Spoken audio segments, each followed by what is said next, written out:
Hi, good morning, loves. Welcome to my beautiful bedhead world.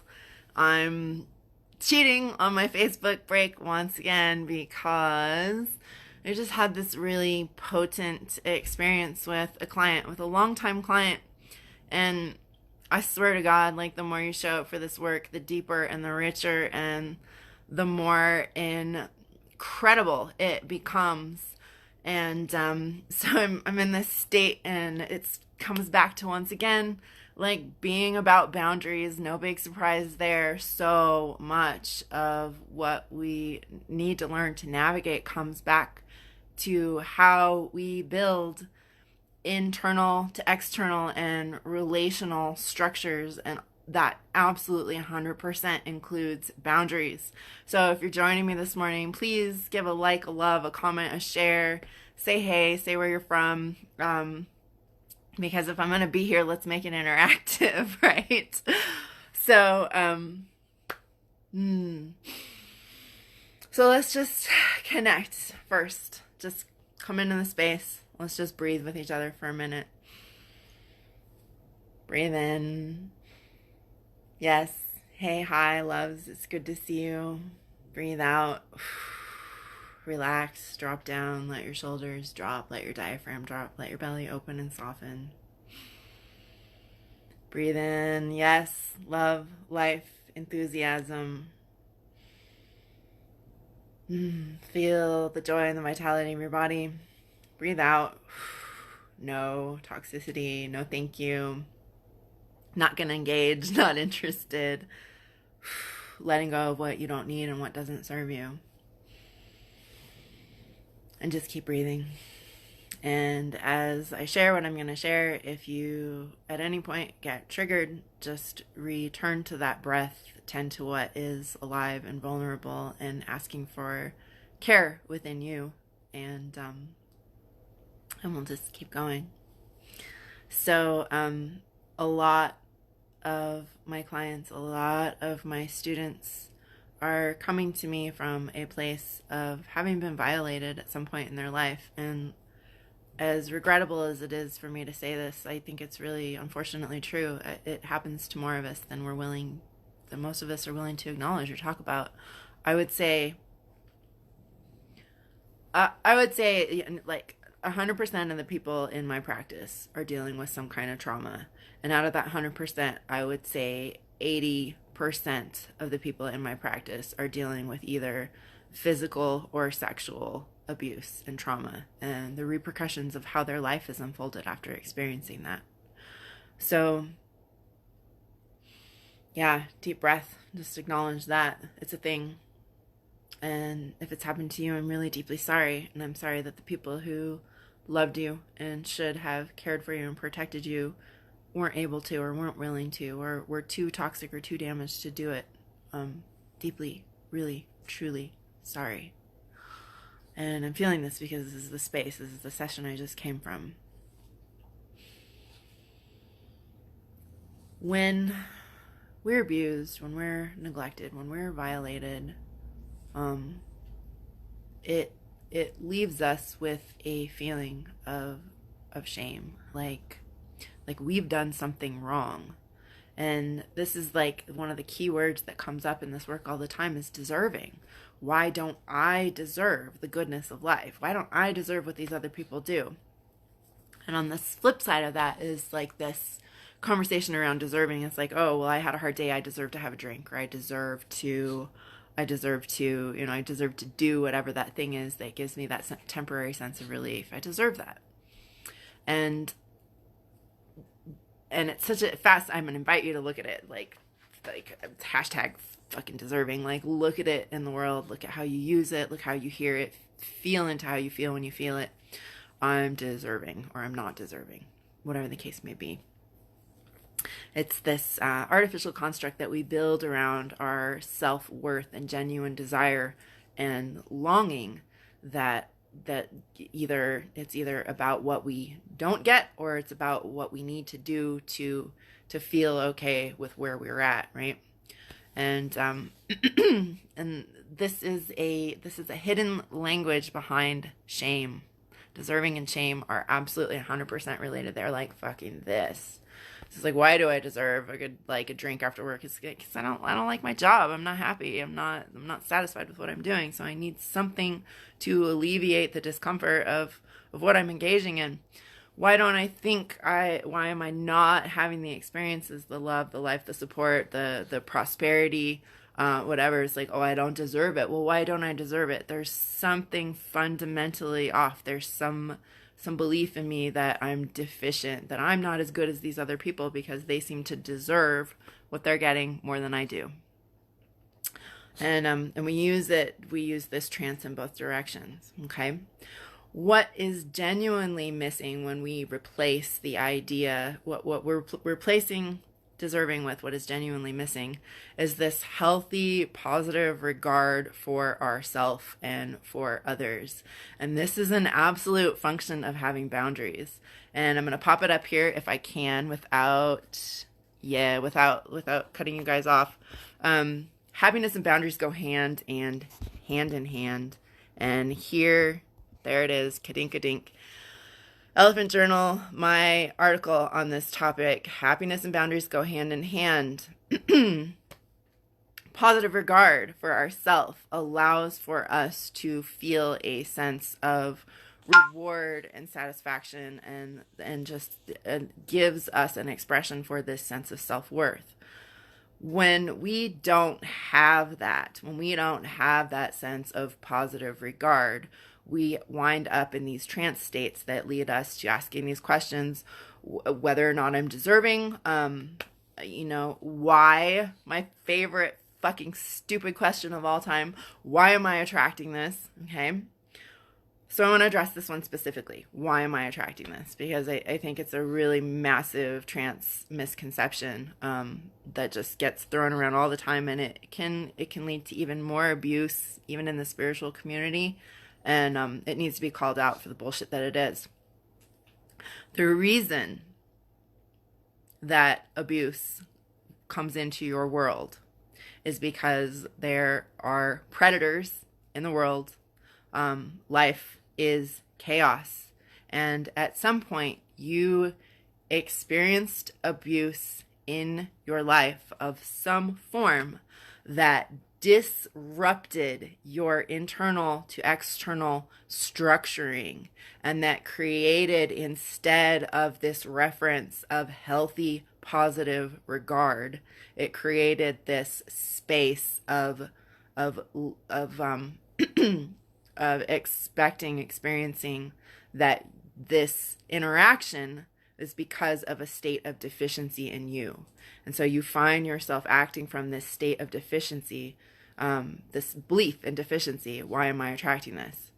And there is nothing wrong with you. There was something wrong in the regards that somebody who hurt you, somebody who caused damage to you, somebody who inflicted pain, somebody who wasn't there for you, somebody who neglected you, was themselves laboring under a trance of pain and toxicity and deficiency, and were not able, because of their own lack of internal structure and lack of positive regard for themselves, were not able to build that up in you. So it's the absence of a skill set. It is the absence of a skill set of learning how to build internal to external structure in regards to healthy transpersonal relations, not a fucking deficiency in you, loves. Ever. Never, ever, ever. But because this structure wasn't built, because this positive regard wasn't established, usually between you and a primary caregiver, or a particularly intense relationship with a sibling, or even with a teacher, a person in a person in a position of authority, this structure that your own natural essence is from the internal attempting to build for you, it needs reinforcement from the external to make that magical alchemical catalyst to create that magic internal to external manifestation. And if you weren't shown how to do that, if you weren't shown the skills how to do that, then you are lacking in a skill set, not lacking in self-worth. There is nothing deficient in you. There is an absence of a relational understanding. There is an absence of skills. There is an absence of an access to resources because that structure was never built up. Now, in the absence of that structure, this is what we tend to do. And I'm going to describe this to you really simply because this is kind of fundamental to my work and it's really fundamental to understanding boundaries. Here is you, essence, okay? Just glowing, effervescent essence, right? And then here grows this layer that some people call ego, I'll just call personality, where we learn to develop preferences about what we like in life. And a lot of this is built on how we can express yes, breathe in, yes, taking what is healthy and vital, exhaling no, exhaling toxicity and disappointment and regret and no, just emptying that space to allow for something more genuine to be born in this next moment. When that is disrupted, when we're young, when we go into a trance state because that's not disrupted or is never properly established, we're missing this sort of layer of personal identification, of personality, what some people call ego, which I will say to you is not a bad thing, okay? It's not, your ego is not a bad thing. It can be either toxic or it can be healthy. It can function on that spectrum. Just like narcissism is either toxic or it's healthy. It functions on that spectrum. And you function within that spectrum. Same thing with empathy. So these qualities, narcissism, empathy, ego, they're all these, they're functions. They're not actual things. And they can function in a healthy way. They can function in a toxic way. So if nobody is showing you and helping you build that state of healthy, positive regard, then you're going to have sort of an undeveloped kind of state of personal reference. And what you're going to wind up doing is reaching out. You're going to be reaching out through the family layer, which is designed to help you build that positive regard, particularly with your parents. And then you're going to be reaching out further into the social order to look for the parts of yourself that are missing, that have been frozen, that have been shut down, that have been abused, abandoned, isolated.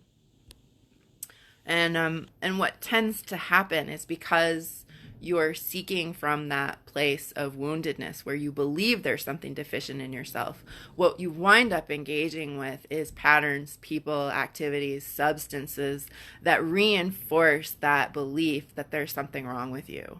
And they'll even say it right to you, like you're not good enough, like you're a liar, you don't deserve this, whatever, blah, blah, blah, blah, blah, right? It's a reflection of your own sort of either conscious or unconscious internal dialogue. And it says you're not attracting this in the sense that you're a magnet, but you're engaging with this from this unconscious belief that there's something in deficiency with you that you need to engage with this to prove to you.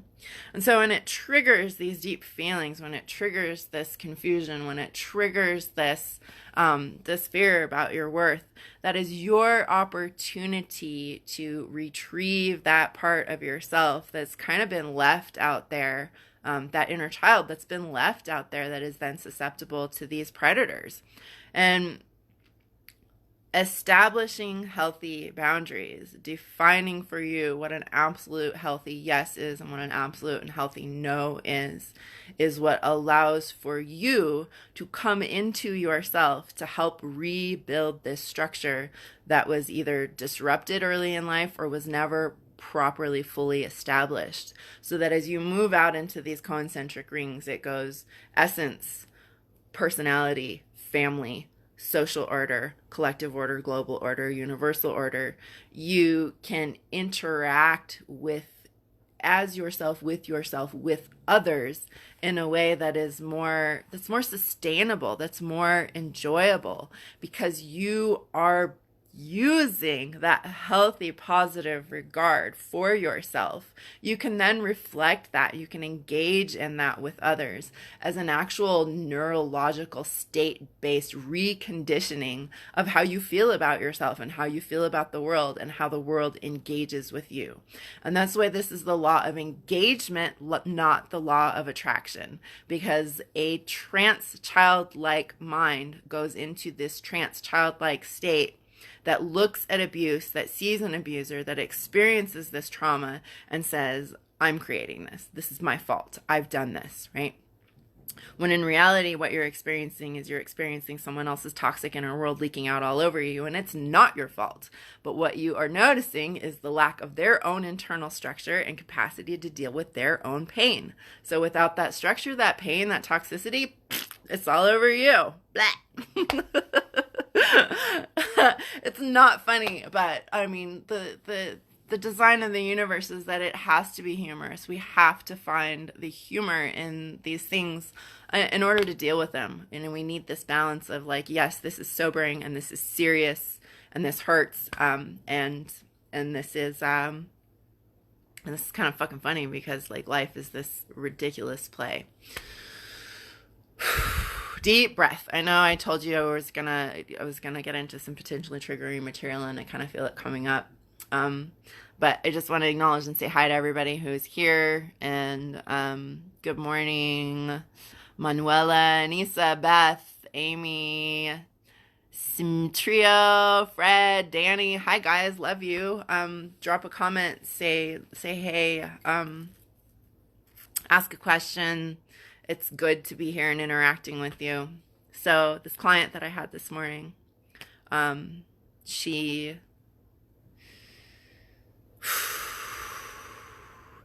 was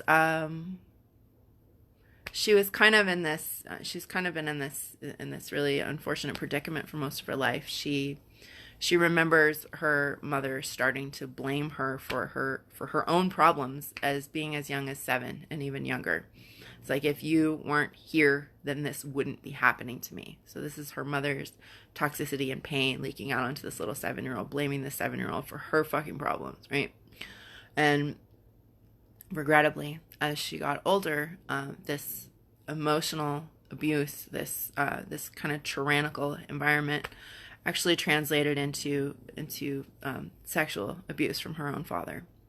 And when the awareness that this was happening hit her mother, instead of responding as a mother would naturally, organically, instinctually do, protecting her daughter, protecting her offspring, extending her own natural, healthy, positive regard for herself to create, to enfold and to protect what she had created, her creation. She blamed her daughter for her husband's loss of interest in her. She blamed her daughter. She stopped engaging with her daughter. She stopped tucking her in. She stopped reading her bedtime stories. She removed herself from her daughter's life as her mother, and instead blamed her daughter for her husband's lack of interest in her, and for this inappropriate attention that he was giving to her. And of course, she believed it was her fault, and she went on to engage with this repetitive pattern in her life of engaging with these men who were philanderers, who were abusive, who were toxic, who didn't see her worth, not because there's some deficiency in her that she's attracting this, but this is the question she comes to me: why am I attracting this? Sweetheart, and this goes for you, if you're having this experience, there's nothing wrong with you that you are having these experiences. There is an absence of an internal structure that was not established from a state of positive, healthy regard being reflected from within you to the people who are around you, and then back to you to establish this state of healthy boundary. And so in absence of that healthy boundary, your inner child is out there looking for resolution, is hanging out in the field, is like this beautiful source of innocence and and youth and wonder. And it's like going to the watering hole. Like everybody goes to the watering hole. The fucking, the flamingos are there, the elephants are there, the tigers are there. Everything from the smallest, order, the smallest creature to the biggest predator, they're all going to the fucking watering hole. And that's what that innocence is. It acts as this signal and this beacon for other innocents to find you, but it also acts as this signal and this beacon for predators to be drawn as well. And that is not because there is something wrong with you, and that is not because your innocence leaves you vulnerable or more susceptible. It is simply and only because that internal structure is lacking, and more than likely because somebody who should have protected you did not do it, and so you did not learn the skill of self-protection. Bottom line, that's the fucking end of it right there. So breathe that in, and breathe in this yes, this deep acceptance and love, and yes, for your innocence, for your self-worth. And exhale this no. No, you do not deserve this. No, you are not attracting this. No, there is not something wrong with you. No, you are not fucking deficient. And let's just hang in that for a minute. Breathe it in. Love, innocence, self-worth. Exhale. No. No. No. No. Feel that space. Feel that calm. Feel that state of grace. Yeah, that's where your power exists, love. Right here in this moment, in this in-between. Breathe in that inner child that somebody abused, somebody abandoned, somebody neglected, somebody didn't show up for, somebody didn't remind them how beautiful and incredibly valuable they were. Breathe that in. Breathe that inner child. Take her, him, take that baby, take that youth, take that young one. And maybe it's not even your child. Maybe it's something that happened in your youth. Maybe it's something that happened to you yesterday, but more than likely it resonates and reflects with something that happened to you when you were way, way younger and you didn't have the context for understanding that people out there have toxic inner worlds in here that without proper care and positive regard and internal to external structure leak the fuck out all over everything. And this is literally the cause of the extreme state of distress in our world. And when we take accountability for bringing these parts of ourselves in, for holding these selves precious to us, for protecting our own innocence, there is a natural extension and a desire of being of benefit to life and to the world and to each other, and to protect life and innocence in general. And I see Kali. This is her role. This is her role in life. It's to cut off the fucking heads and cocks of the violators. And yes, feel it. Because somebody has to fucking do it. Okay?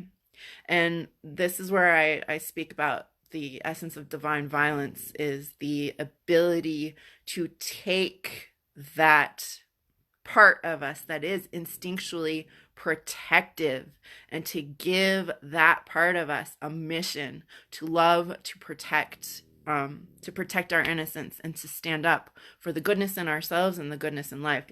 And we can't do that unless we have that positive regard that is then internally held and also externally reflected and created, and creating these internal to external structures. And it starts with this natural, healthy, organic, positive regard, which if you didn't have that, you have to rebuild that with yourself. And having boundaries is such an absolutely key and vital part of that. So once again, breathe in your yes. Exhale your no. Feel those pauses between those moments as your source of strength, as your source of power, as your courage, loves. This is courageous work. Having boundaries, it requires courage. It requires us to look into ourselves and decide that we're worthy. And invites us to define that self-worth by what we are and are not willing to engage in, not by what we're attracting.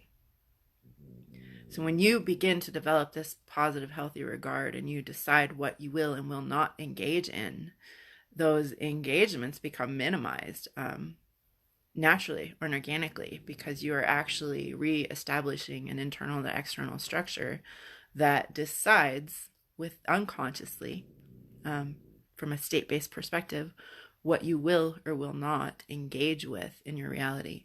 And it's not a process of exclusion or of burying your head in the sand and pretending that there's only positive vibes out there, because that's not going to fucking cut it. Sorry, kids. No. Exhale on false positivity. It's not a real thing. It's a trance state. Inclusivity means I am willing to acknowledge that there is both to entertain. Okay, here we go.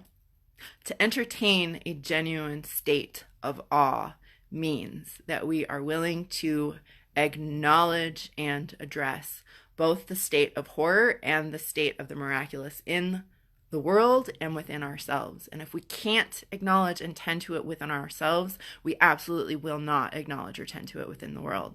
So once again, it begins with you, beloveds, having the courage to look inside of yourself and decide that you're worthy, and know that you're worthy, and that your innocence is worth protecting, and that your vitality is sacred, and that your bond with life is sacred, and that every step you take towards yourself, the primary organic intelligence, the love of the Mother, Father, Earth, rises up to meet and support you. And every step that you take towards yourself to meet that in love and accountability and protection, that organic intelligence that's rising up to meet you, you also want to take steps on behalf of that. It's an organic process. And it's the law of engagement. Okay. It's the law of engagement. You don't have to attract her love or support. All you have to do is engage with yourself in a way that is meaningful and alive and with life. And she rises up to support you. I promise you this. I guarantee this. And the more you stand up for her and for her essence, for her creatures, for this beautiful world that we live in, the more positive regard we build internally to externally, with ourselves and with each other. And from that state, these healthy boundaries organically and naturally emerge. So, once again, breathe in that yes. Exhale that no. Building boundaries allows for us to deal with trauma. Acknowledging trauma gives us the courage to build boundaries. It's this beautiful flow in this process.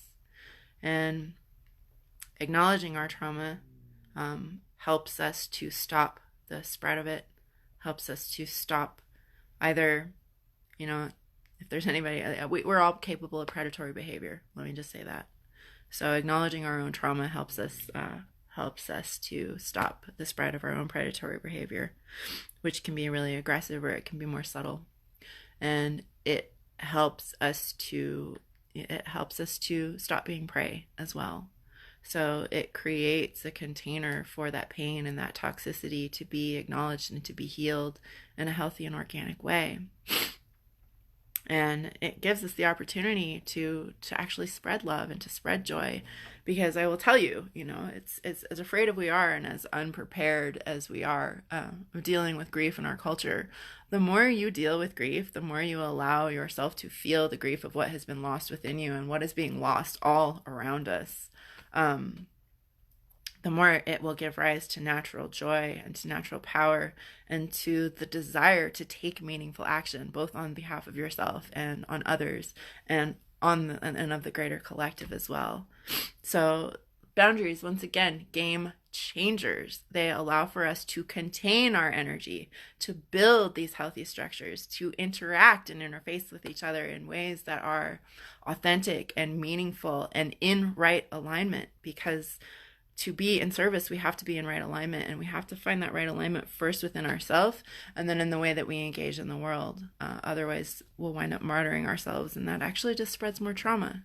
So know that your desire to act in benefit of the world, to see what is not in right alignment in yourself and in the world, comes from a place of deep caring, and that there is nothing wrong with you. There is no state of deficiency within you.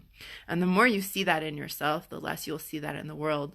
But you will see what is fucked up. You will see what is awful, and you will see what needs your love and care and protection. Just as you see those things within yourself, you will see those things more accurately in the world. Deep breath. It's getting warm here. Oh, goodness, loves. It's so good to see you.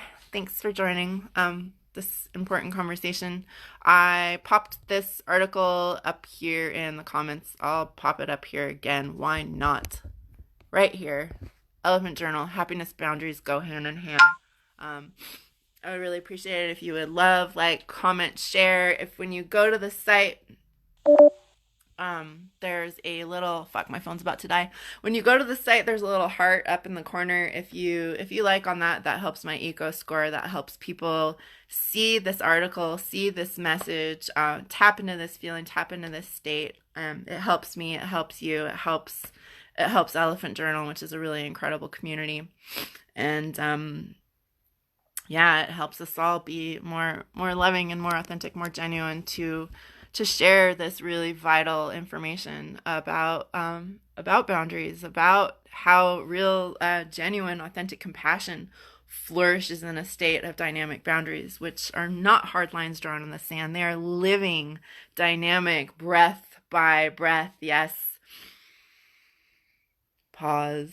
No. Compassionate agreements. Danny says, it's crazy. I've been making, you know what I'm going to try to do? I'm going to try to plug in my phone. I'm still here. I'm not going anywhere. I'm going to try to plug in my phone so I don't lose you guys. I want to continue this conversation if we can. La, la, la, la. There we go. Hey, no. It's like, whoop, powering up. Oh, cool. It was dimming. I couldn't see your comment, and I want to see your comment. Danny says, it's crazy. I have been making amends with people. I have interesting interactions with and admitting my own part in it, and more people from my past have been showing up and been doing the same for me. A few came up angry and abusive, but with that breathing, I realized that this is their shit, not mine. Yes, absolutely. And acknowledging what someone else's shit is when it's coming at us gives us the opportunity to decide how we want to engage, like not to fall into that victim mentality of why am I attracting this? Because there's something fundamentally deficient within me that I can't attract, right? Fuck that. Right alignment is it's born from a place of accountability and maturity, and acknowledging our capacity to engage or not, and when we're engaging, like, why? What within us wants to engage in this? And I was like, okay, if I tend to that, do I still want to engage? Oh, no, not so much. Okay. So yeah, now I can see clearly from this place of boundaries and positive regard, yeah, this is your shit and not mine. But if I continue to engage, I am equally as responsible for perpetuating this dynamic. And I talk about this in my article, the difference between acknowledging a toxic person and a toxic pattern. There are inherently no toxic people. There are people who are filled with pain and toxic responses and adaptations. But inherently all people are good and innocent. But they may be so infested with their own toxic responses and adaptations that you cannot interact with them. And that's a healthy boundary. Read the article. It's really good. If I do say so myself. Let's see. Gannon, hi, love. How are you? Love, love, love. Hi, love. I love you too so much. Good stuff. Thank you. Thank you, Beth. Anybody else want to say anything? Just want to say hi. I love you guys. Like I said, I am, I've been on a Facebook break, and I'm only kind of popping in to just share this with you. My birthday is coming up, and I've been giving myself permission and space to really refine my focus, what is right alignment for me and what is deeply meaningful. And sharing this information with you right now in this moment is in right alignment and is deeply meaningful. And that's why I'm here. And I appreciate you being here with me in this space to share this state. And I appreciate you, sharing this information, sharing this article, sharing this video. Yes, this all started from my video and article. Oh, your life's changing because of the video and the article. I'm so happy for your process of engagement with this information, Danny. Thank you. Boundaries are fucking game changers like nothing else. And I'll tell you, I think us spiritual people and empathic people, like, we need boundaries more than anybody else, because this idea of oneness without distinction is toxic and it's dangerous and it's really unhealthy. It's okay to be an individual. It's okay to be unique. It's okay to have wants and needs and desires. It's okay to have a foul fucking mouth. It does not make you not spiritual. Hey, yay, thank God for me. And it's okay to protect yourself. It's okay to acknowledge that there is an inherent violence within you. It's in us as humans. But if we don't acknowledge it and we don't tend to it and we don't give it something to serve in right alignment, then it becomes destructive to the world and it becomes destructive to us internally. Fuck yeah. Thank you, Beth. Can I get a bunch more fuck yeahs on that, please? Like, pull out your mother-loving swords and decide with deep intention and desire to be of service to yourself what you want to slice up, what you want to dismantle. Call down the lightning, Vajra Velasi, and ask her to dismantle these structures and these toxic adaptations and these structures in your world and help you to restructure yourself from the inside out in a way that is alive and dynamic and meaningful for you and that supports you and your life force in moving through the world in a meaningful way. Mina, hi, baby cakes, beautiful cat woman, lovely bass. Thank you. You were just in my dream and had spontaneously showed up at my house, and then I woke up and saw you here naturally at the perfect time. Love you, lady. Yeah, that reminds me of like the dream I had with you years ago, where we were walking and like these guys were like cat calling us and like. I remember you were walking and like you were uncomfortable, and I came in and like I turned around and like roared at them or something. I was like you toxic, like nasty fuckers. You don't know what you're fucking dealing with. And you have that right, loves. You have that right to be that person in your own life and in the lives of others who turns on those, on that cat calling nasty toxic shit, on that abuse, on the name calling, on yeah, on all of it, and says no, you don't know who you're fucking dealing with. But she was about to find out. That is the service of divine violence, loves, and it is 100% in right alignment with being a spiritual fucking person, because what does spirit have to play with if we are not willing to protect these material houses and manifestations through which it comes? It's nothing. Like, don't let your spirit become weak and ineffectual because you're afraid of your grief, you're afraid of your anger, you're afraid of your violence. Give it a container, align it in the process of service, and know that you have the right to dismantle in your life and in this reality what is not wholesome and healthy and holy. And that's an absolute expression of right alignment and boundaries and being of service. Oh my goodness.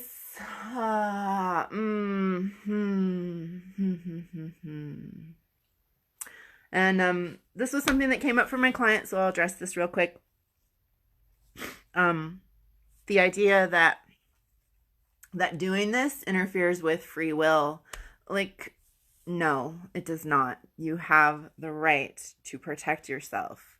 Your protecting yourself against someone else's ill intentions does not infringe on their free will. Their ill intentions infringes on yours. And the truth about it is, until you develop a healthy internal to external structure and you can feel alive and whole in your yes and alive and whole in the expression of your no, you don't actually have fucking free will. You're just living from the adaptations of your childhood. You're living from a state of trance of what you should and should not do. And until you're willing to take that place of right alignment within yourself and feel that alignment with Gaia and Creator, Father, Mother, God, and child within, you don't have free will. I'm sorry, you just don't. So for somebody else to come at you with their toxic crap and, you know, and feel guilty that you're infringing on their free will by protecting yourself or by telling them no is just another regressive childhood trance that you have the right to fucking break.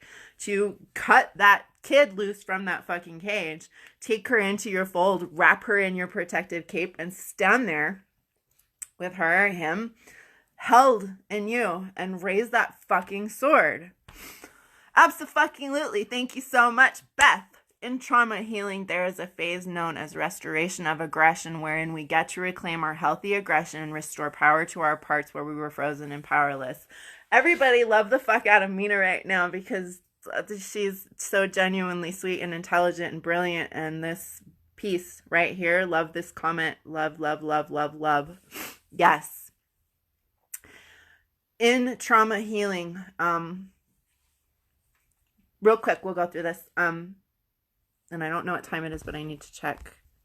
Oh, I'm good. Okay. So in trauma healing and trauma bonding, we will bond with our perpetrator, particularly if we can't escape them. If it's somebody that we have to live with all the time, we'll do this trauma bond thing with them, and we take them internally into us. And